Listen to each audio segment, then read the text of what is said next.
Sen de ойлойсуң бүгүндө жатып кечинде тамекини таштасам деп жаңы жашоо баштасам деп. Күн ысыды. Жумуш кандай болуп атат, урматтуу таксисттер? Менде минус 106. Ушул 106-ны канча убакытта жаап атканыбызды көрөбүз. 14:28. Саат 2-ден 28 өттү. Бүгүнкү четверктин ысык күнү.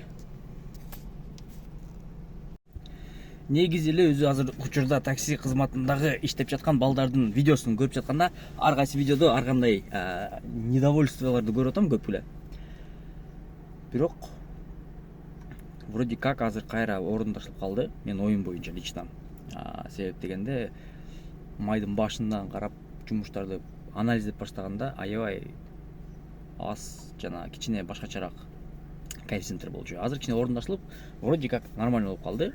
Мен ойлоймун, азыркы 1600 рубльды жакынкы 2 саатта жабабыз деген ойдо. Линиядан чыкпай иштейбиз. Кандай заказдар болот жана кандай суммадагы коэффициенттер менен заказдарды алабыз.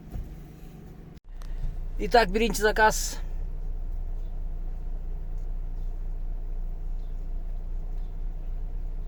$595.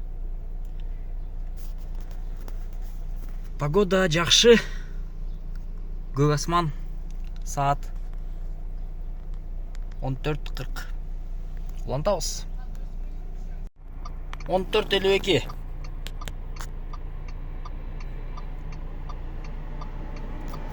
$386. Так, улантабыз.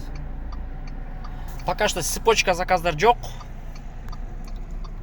Күн аба ырайы дагы эле көк асман, жашыл жалбырак, погода ысык. Улантабыз. Ушул жерде главный баскетбольный матчтар болот Москвада. Баскет-холл. Международный оюндар жана поп баскетболдун оюнчулары ушул жерде ойношот. Анча-мынча могундай кичинекей машинага узун бойлуу адамдар отурганда баштай тип атпат окучу. Так, что там? Саат 15:10 өттү. Завершаем. 4:35. Ушул заказдардын бардыгы без комиссии болуп калса, уже, по-моему, жана минус жабылмакта. Без Яндекстин немелери болуп калганда. Так, тынчуанды улантабыз. Парковый самозанятый, жана самозанятый иштеп жаткан немелер. Налогтор кандай болуп атат? Накапливаемый сумма болуп калганда аябай страшный көрүп калат экен да, бирокчу айдын аягында төлөй турган болгондо 8-9 миң болот экен го. Анан ар бир заказдын астын карасаң, вроде как 11 рубль, там 12 рубльдан алган болуп, бирок ошол чогулуп айына почти что 8-9 миң болуп калат да. Лично меники.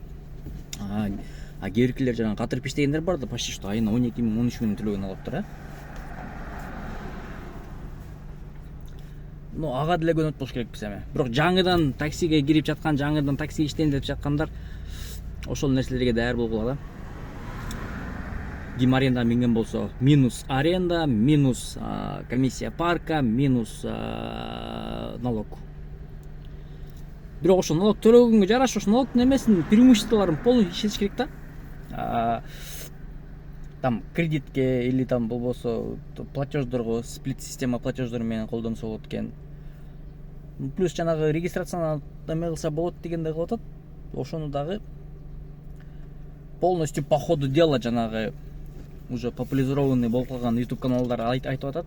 Регистрацияны там возможно кредиттер, возможно ипотекаларды ушул Яндекс самозанятыйдын профилинде мойнолуктоо болгон доходторго байланыштуу документтерди чогултуп туруп алса болот деп. Но кимде ким ошол нерсени кылып көргөн болсо, конечно, бөлүшсө жакшы болуп болчу. А так биз андайларга пока кылган эмелерибиз жок. Биз пока что минустар жаап жүрөбүз, туугандар, минустар жапканча азыр ушул жерде отурам. Саат 3:16 өттү. Тематика минусту жабыш керек. Анан кийин канча убакытта жабылган итогун чыгарабыз, туугандар. Пока что тишина. Может быть, жана жерге келип токтоп калган үчүн тишина болуп калды, кичине мындай оживленность жака айдасамбы. кандай болот экен көрөбүз.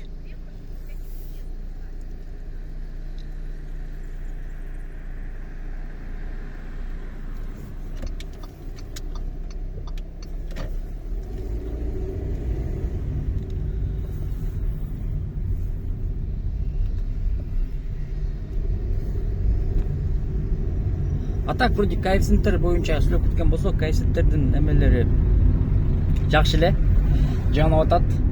Кызыл болгон кезде кызыл болуп, жашыл болуп жанган кезде жашыл болуп жанат. Как было, так и продолжается дегендей.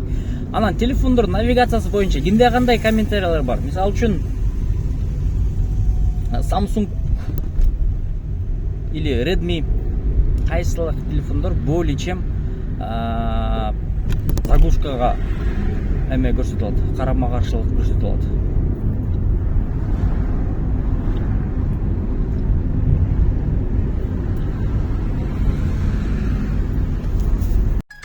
А дегенче, бу дегенче биз заказ таштадык, заказды завершение кылып алып, случайно кылып аткандан кийин бул заказ түшүп калатпайбы?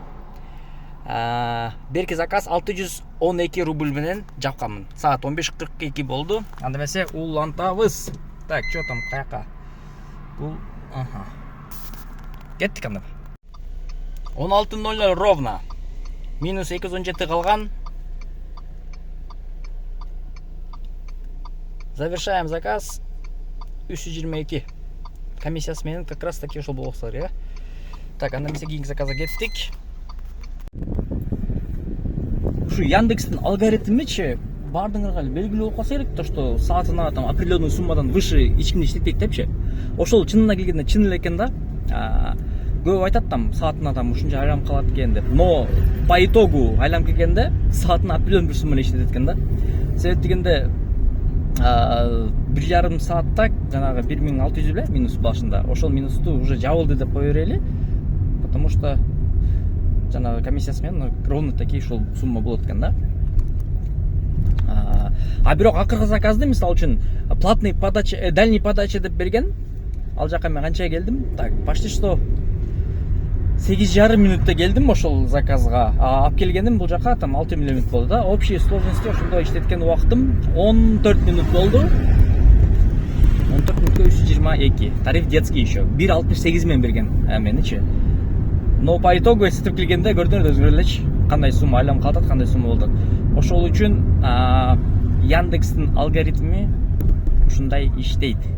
Определенный саатта, определенный водитель, определенный сумманы иштейт деген эме бар. Легенда на самом деле чын.